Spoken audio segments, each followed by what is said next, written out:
So, please excuse the background noise, you guys. My heat is automatic, it cuts on and off. It's cold here this morning in Georgia.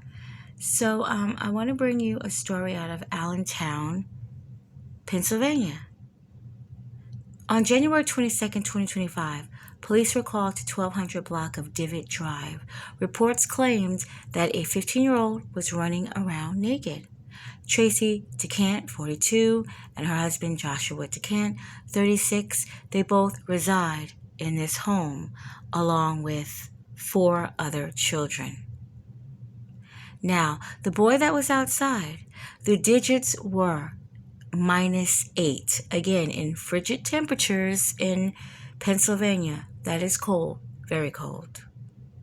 He was outside for about 20 minutes before neighbors had assisted him.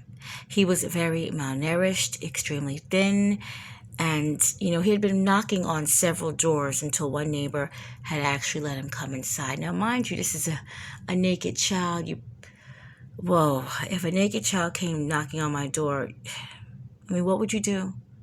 What would you do? It's scary out there. What would you do? Thank goodness, the neighbor let him inside, and they said he wouldn't stop eating. He would not stop eating. He was frail. He was very thin, emaciated. He would not stop eating. He would tell them he was not given food or water, and he had to walk outside in the nude as a form of punishment.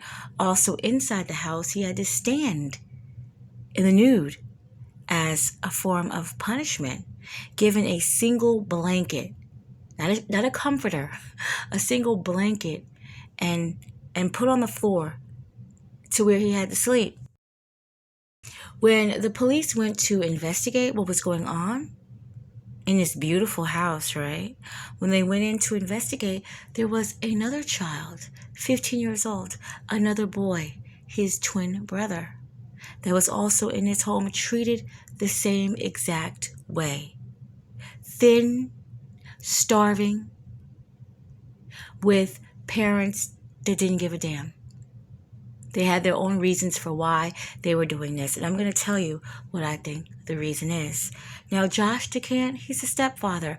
Now, I'm not throwing shade at any step-parents, because sometimes step-parents can be better than the biological parents. Never would I throw shade at all. But I have a reason for why I feel like this. So, again, there were 3 other kids inside the house that was belonging to Josh Decant. These children were fed well. They were healthy. They were fine. They were warm. They were in the house with their family. Nothing was going on with them. Showed no type of signs of abuse at all. All the kids was removed from the home. And I'm glad to hear that. Every single one of them. The twins, I'm hearing after, they receive medical attention, that they will go stay with family members. Hopefully it's family members that will take care of them well. And I imagine a lot of family members did not know that this was going on, because as I read further in reports, they were not even going to school. They were not even going to online schools, nothing.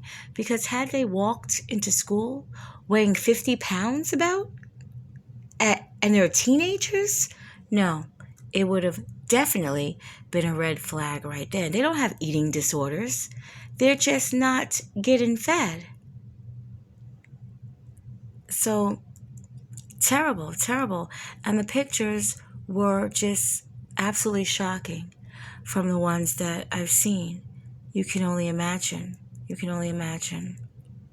So Tracy and Josh Decant, they both received $75,000 bonds, which of course they placed and have been released. That is why I just wanted to show you the area that they lived in. It's a very nice area. And they most definitely have the money, because Josh Decant has his own business. And right now, people are planning to boycott, if they haven't already boycotted, John J.D. Mechanical Solutions. That is his job. People have been, from what I see, I didn't go on it, but from what people have said and posts, yeah, they've been leaving terrible reviews, basically talking about what he's doing to children that are his stepkids. And definitely I blame the mother. She's even more horrible because, you're going to treat my kids right, or we're not going to be in this relationship. These kids didn't just fall out the sky after she married the Decant. They were here first. So maybe he perpetrated like he was going to treat them a certain way. I don't know. I've done so many of these stories where the step parents were evil, and the biological parents, they pretty much didn't do anything about it, which is simply awful. But this is the case right now. I don't know what's going to happen in the future with these kids. I just hope that they're eating and they're warm, and it scares me because I've covered a lot of cases where there is SA in the home, and what was the significance for having them stand nude? What type of freak, okay? What type of fucking freak is Joshua Decant that he wants these children to be nude? Now, I know that I couldn't find any of their social medias, which I know that they've had, but I couldn't find any of them. So they probably was able to, deactivate their social media pages, and people very close to them was able to deactivate. I don't know why. Well, I guess because they might get backlash, but maybe they didn't know. But I know that you don't look that emaciated in 2 weeks time. It's going to take some time. Even if the boys were slim to begin with, it's going to take a little bit of time before you look like that. And then with the additional punishment, again, having them stand and walk around the house naked, and then they have to sleep on the floor with a thin sheet. I have a dog that has his bed and countless blankets on his bed. He's very spoiled. But this is just terrible. It really is. So justice for these twin boys. I'm glad that the older sister got out of there and is able to respond on what she knows was happening because she was put in that situation. So justice for these children.